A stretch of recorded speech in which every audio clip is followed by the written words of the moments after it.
Joining us now is Democratic Congressman Subramanyam of Virginia, who sits on the House Committee on Science, Space, and Technology. Congressman, welcome back to the weekend. So it seems every time there's been a technological shift or a big industrial shift, there's always talk that, oh my God, this is what's going to replace the American workforce, and that doesn't happen. So I'm just wondering, is the concern, dare say in some cases, hysteria over the AI boom, is it overstated, or should we be concerned? Oh, I think we should be concerned. I think some of this has already happened.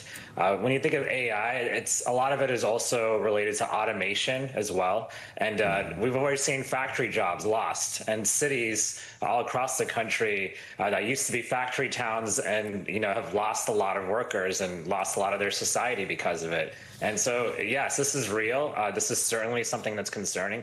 I had a job fair a couple months ago. It was actually for federal workers in my district who had lost their jobs. I was trying to figure out how they can get a new job, but half the people there were not federal workers. They were entry-level college grads who did STEM and engineering and had been told since they were 5 years old to go into these fields because they'd be getting six-figure jobs and be technology-proof. But now they're being replaced, right? And so we don't even know what an AI-proof job is anymore. And so this is definitely concerning. But yet, Congress has not passed a single piece of legislation to regulate any of this. Is Congress capable of regulating it? We've seen lawmakers struggle in the past to get around legislative priorities with regards to social media and the proliferation of technology that we're seeing in people's lives. Oh, that's actually a huge issue, and it's been a source of frustration for me. I mean, I think I've had a hearing on AI at least every other week, but there's not much being done about it. There's probably 100 AI bills, but no one's passing anything right now.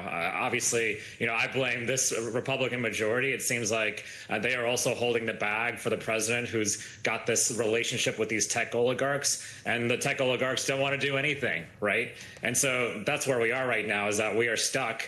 Some of this is also the fact that we don't exactly know what AI entails in the future. There's some projections, but some people are saying it's going to do massive job displacement. Some people are saying that the promise of AI is actually overstated, and that what we need is humans to work with AI. But in any case, people are, one, being controlled by outside influences, and two, people don't really know AI very well on Capitol Hill. And so I'm trying to rally my colleagues to at least do something about this.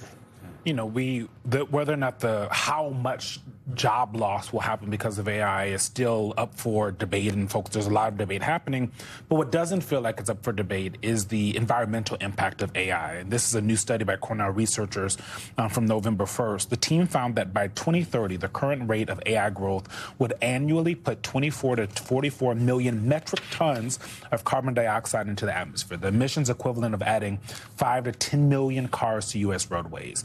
It would also drain 731 to 1.125 million cubic meters of water per year. That's equal to the annual household water usage of 6 to 10 million Americans.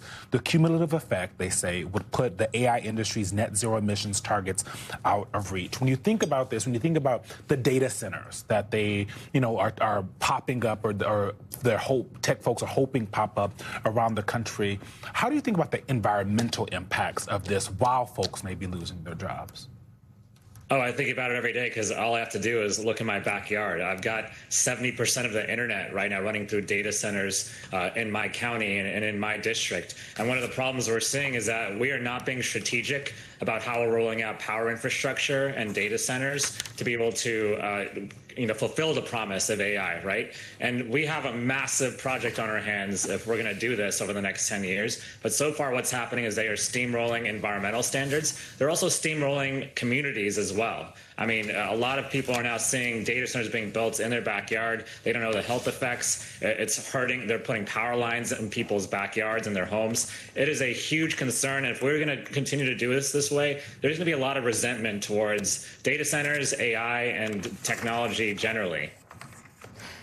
And it's not just job displacement. People are seeing their utility bills skyrocket. But Congressman Subramanyam, thank you so much. That's all we have time for now.